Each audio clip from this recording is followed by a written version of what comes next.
Above all else, in this new head coach search, the Arizona Cardinals must follow a specific checklist.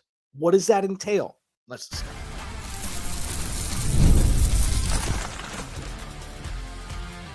You are Locked On Cardinals, your daily Arizona Cardinals podcast. Part of the Locked On Podcast Network, your team every day. Cardinals, Alex Clancy here. Thanks for making Locked On Cardinals your first listen, part of the #1 sports podcast platform in Locked On. Without you, there is no us. Thank you for allowing me to be a small part of it. Big drudge ahead for the Cardinals. No head coach as of yesterday. Many more questions than answers at this point, but at least we got something to talk about until free agency. Today's show is not going to talk about specific names. Today's show is not going to talk about which side of the ball it needs to be as pertaining to the strength of the new head coach. What this show is going to be is the must-avoids, personality-wise, history-wise, experience-wise, final segment. The must-haves, second segment. And listen, I'm going to be doing deep dives into as many odds-on favorites to be the next Cardinals head coach on the short list as possible throughout the next couple weeks. The Cardinals are scheduled to interview Vance Joseph for their head coaching job. It's reported today. I don't know if it's kicking the tires. I don't know if it's seeing an old friend. Not exactly sure, but that's just report out today. But this is a new world that we're in right now. Okay. I think it's pretty obvious that, with Jonathan Gannon gone, with Kyler Murray more than likely gone, it's ushering in another chapter into the history of the Arizona Cardinals, where this one has much more uncertainty and not the good kind. Like when Cliff was removed from his post, when Steve Keim was removed from his post, Kyler Murray had an ACL tear. It's like, okay, this is the right move, and it doesn't really matter what the next one looks like right away because it's going to be messy with K1 on the shelf rehabbing his ACL. So it was like anything would be a breath of fresh air. And then, Monty Oswald, Jonathan Gannon come in, and things were fine by and large right away. You could see the culture shift. You could see the intensity on game day shift. You see a lot of different things than what we were witnessing, irrespective of win-loss record with the last regime. So it was easier to stomach a new coaching staff and new GM because, at least on my eyes, it's like, all right, this had to happen at some point. It's probably 2 years too late, or a year too late at least. But now it's like, what did those last 3 years mean? Going through any sort of breakup, which is what this is, it's like, how am I better as a person? What do I need to work on? And with the Arizona Cardinals as an organization, how they're better as a person, quote unquote, is the culture's better. They're more level-headed. And that is as close to fact as an opinion can be. I think most would agree with that it's a little bit different outside the lines. Okay. People were, the post about Jonathan Gannon leaving, people are upset because, they, he's a good dude. He wanted the right things. He just wasn't able to execute them. And now it's just like, outside of the culture, what's better with this organization now than there was when they took over at the end of the 2022 season? It's a tough one to answer. I think the roster is better. I think the drafting has been better. I know they've been marred with injuries, and that hasn't been fantastic. But I think the roster is just better. I don't know why people just put their nose up at this roster. There's a lot of young talent in really key positions. You can say the roster is better, but not much else. It's still been dysfunctional inside the lines. You can say, well, it's Kyler Murray. Or you can say, well, it's not Kyler Murray. And they're not doing Kyler Murray any sort of service by putting the players around him that they've had. And Drew Petzing, the offense wasn't working. Kyler Murray wasn't able to, reach his full potential. Regardless of what the actual truth is, it doesn't matter at this point. This is a new world, and we have no idea which way is north right now, looking at this team.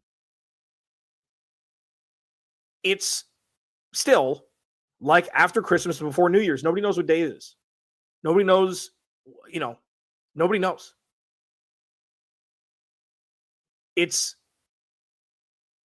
jarring, it's off-putting, and it's also a little liberating, which is kind of a weird combination of emotions.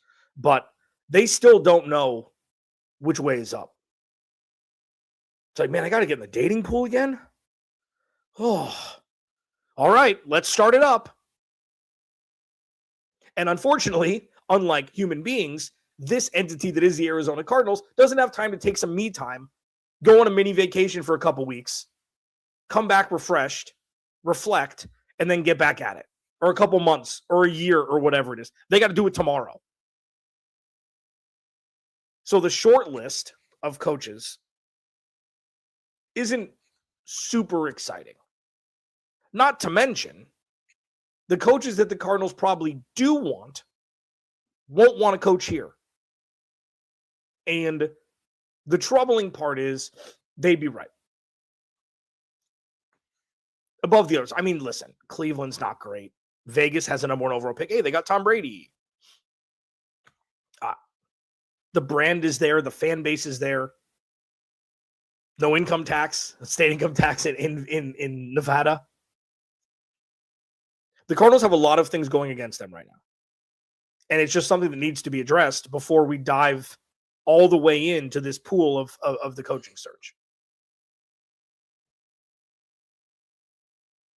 It still feels very fresh, and it can't feel fresh anymore. It's like, all right, go. Monty Osborne, like all the stills of Monty Osborne from the presser yesterday with Michael Bidwill, he looks like deflated. It's like in his eyes, and he didn't say this, okay? Reading body language, it's like, this was supposed to work. Why didn't this work? Everything lined up for 2025 to work, and it just didn't. And it just didn't. And it's frustrating. Before we get to the must-haves and must-avoids for the next head coach for the Arizona Cardinals, very general for those that are joining. I'm going live again today. Just mixing it up. Why not? Not going to be talking about specific head coaches yet. We'll start that tomorrow. Speaking of head coaching candidates, tomorrow. But I think like a hard reset here after the breaking news yesterday that JG was let go. It's like there's more fear of the unknown than excitement of the unknown. The excitement of the unknown was in 2023 when these guys took over. Fear of the unknown is like, okay, what do you do to not waste these young players' careers? You know, what do you do to maximize all of these rookie scale contracts, which is what you have to do in an effort to make a playoff push before the salary cap is not your friend? So to quote,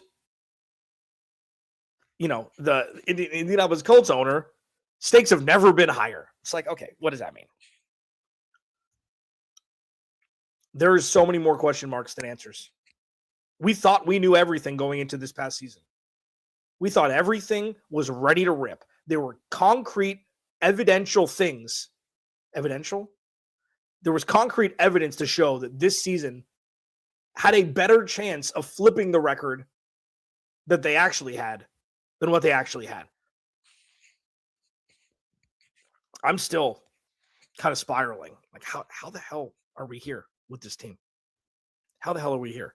With that said, it's a new world. Monty Osborne is leading the charge here, and they got to get it right. That's easy, right? What does got to get it right mean? It's not perfect. It doesn't have to be perfect, but what they must do with the next hire is wildly apparent, and I'll discuss it next. Locked On Cardinals, your team every day.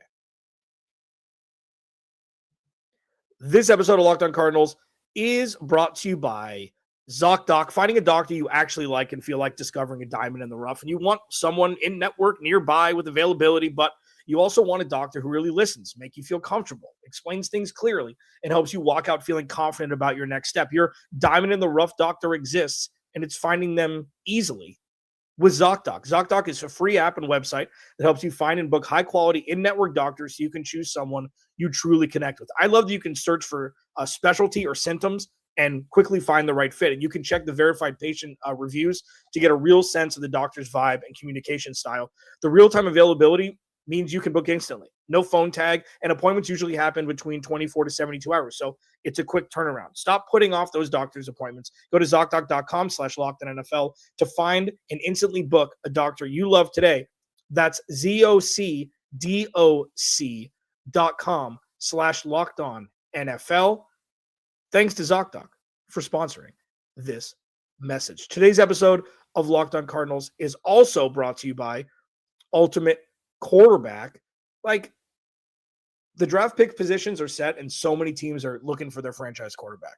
Ever wish to become a pro quarterback, getting drafted first overall for, the Arizona Cardinals? Well, now you can. There's a mobile game just for you called Ultimate QB Football Legend. In this game, you step into the cleats of a number one draft pick quarterback, and it's your job to lead your team to greatness to help turn a failing franchise into a dynasty. This is the number one quarterback career mode game on the mobile app stores, and it introduces the most realistic environment with full career control. Sign contracts, train, and upgrade yourself, build chemistry, and evolve your teammates. Give input to your GM on roster moves, play the actual games in 2D, and rise through the ranks to become a pro football legend. You'll deal with the ups and downs of a quarterback career, from rookie nerves to playoff drama and every choice that shapes your journey.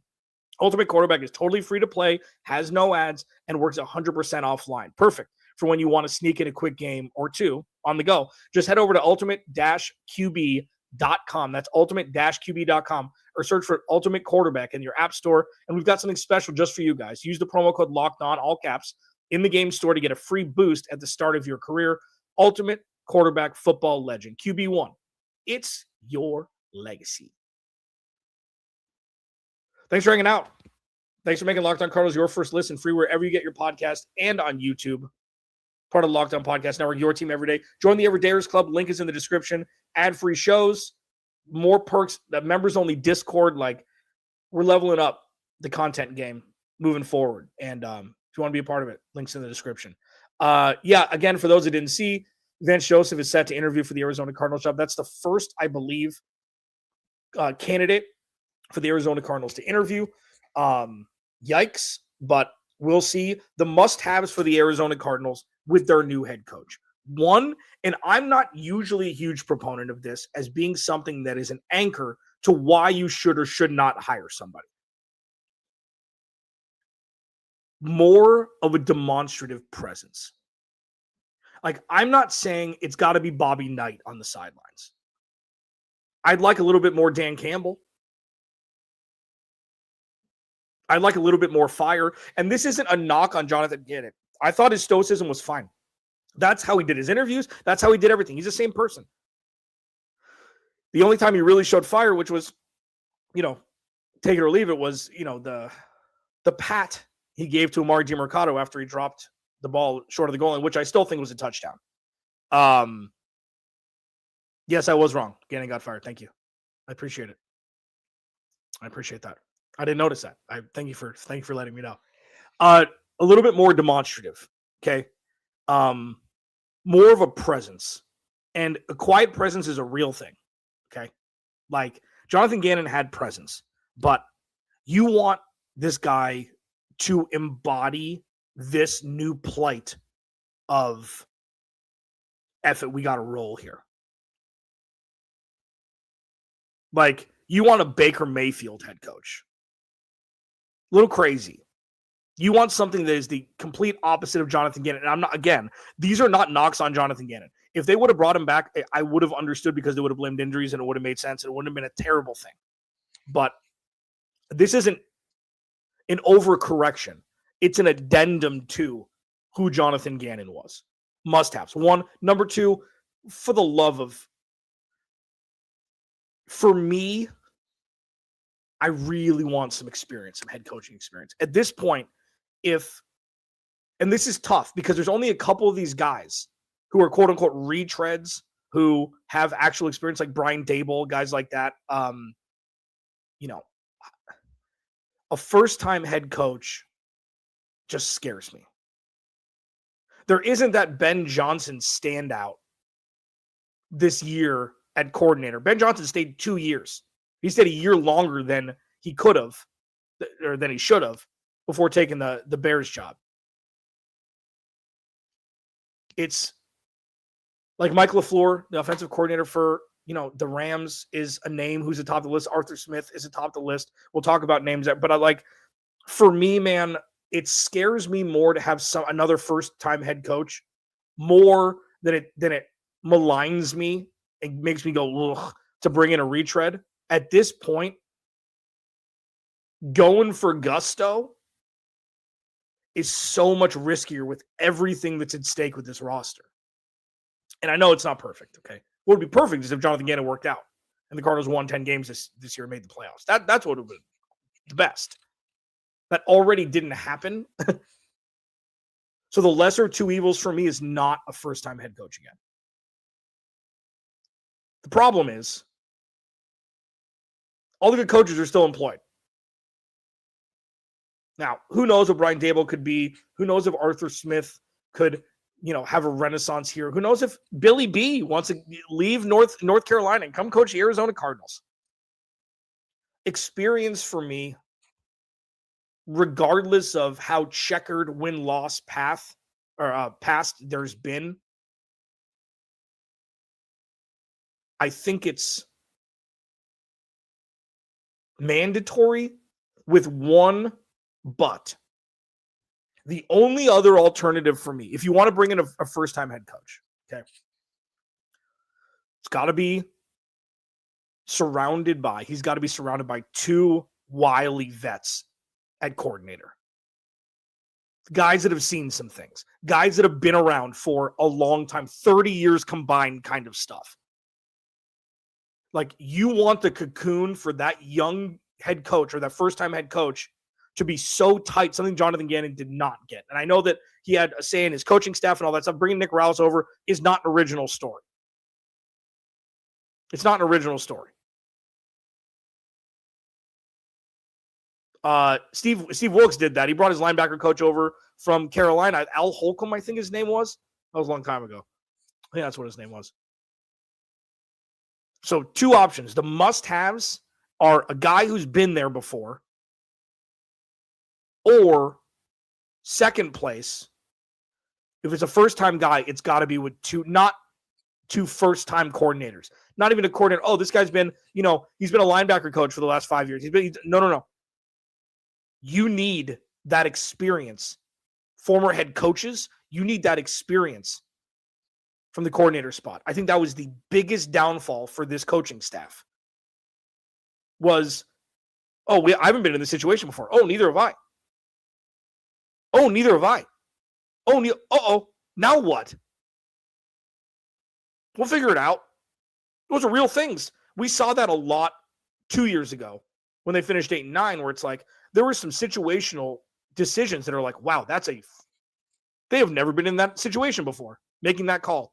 You don't want that to ever happen with this next regime. You want, well, these are the options. This is what's worked years past for me, and this is what I've seen not work.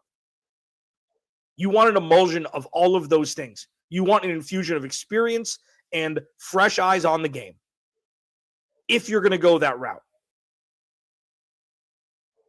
And listen,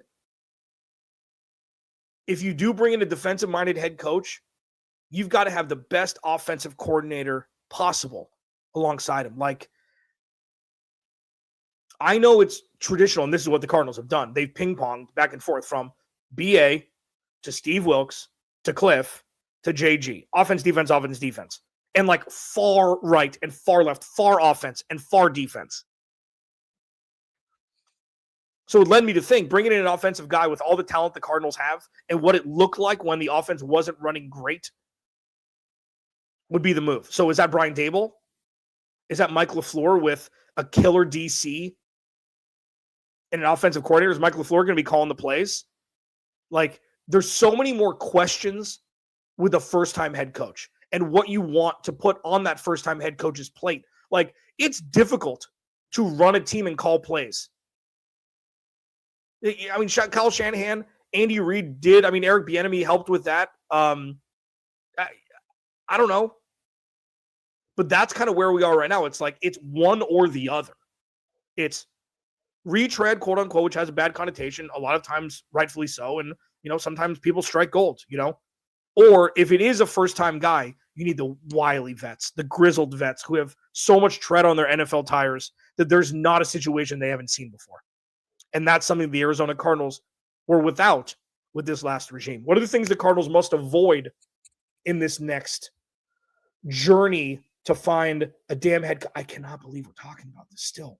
Like, am I crazy for... I'll discuss it next. Locked On Cardinals, your team every day. Today's episode is brought to you by FanDuel. FanDuel already feels different during basketball season, and FanDuel's making them even better. Every Friday night before the games tip off, FanDuel gives fans a new way to kick off on the weekend with NBA Happy Hour. NBA Happy Hour is your official pregame, a limited time window where special offers drop right inside the FanDuel app before the action starts. Fridays from 6 to 7:30 Eastern have become appointment viewing with NBA Happy Hour. Open the FanDuel app during Happy Hour. Always brings something new. Boosts, bonuses, surprises, a lot of different stuff. And it's easy to check the weekly specials before tip-off and make a move before the windows close.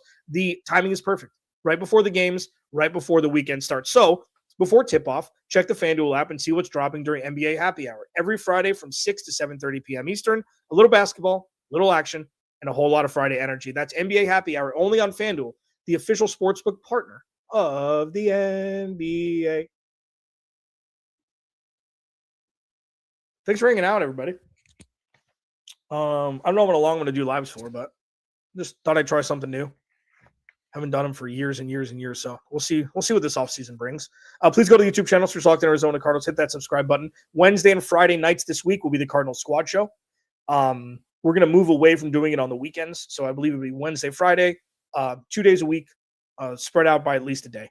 And we'll be with you all offseason, talking coaching, everything.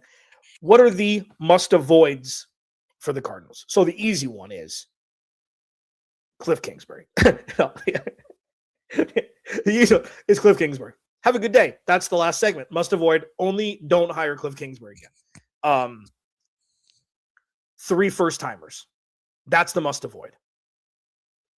Even if it looks great on paper, even if it ends up working out for a different organization, not this one. You can't do it. You just can't do it. There needs to be even more of a solidified anchor this time with the coaching staff. So what they did last time was, yeah, it sucks, especially after the bye week. It was bad. It was bad. Okay. They were a unified front who were in control of the dysfunction. And that sounds ridiculous. It sounds like a super excuse, and it's not. Outside the lines, everybody was simpatico. Okay. Inside the lines, nothing worked. It was like out of a movie. It was out of a horror movie. Moving forward, the anchor needs to be the play. The culture is already shifted, okay? And things can change from coaching staff to coaching staff, of course. I feel like Monty Osfort brings a calming presence up top, and now you just need to take the teeth and the passion this Cardinals team has, especially on defense, and just convert it into more winning plays. That's adding players, sure, it's players getting healthy, of course, but when you watch other teams, they make far more winning plays than the Arizona Cardinals do. The gotta-have-it plays. And this isn't like Jacoby Brissett on 3rd and 20 against Green Bay, throwing a screamer down the sideline and Michael Wilson catching it in contested catch. That's what I'm talking about.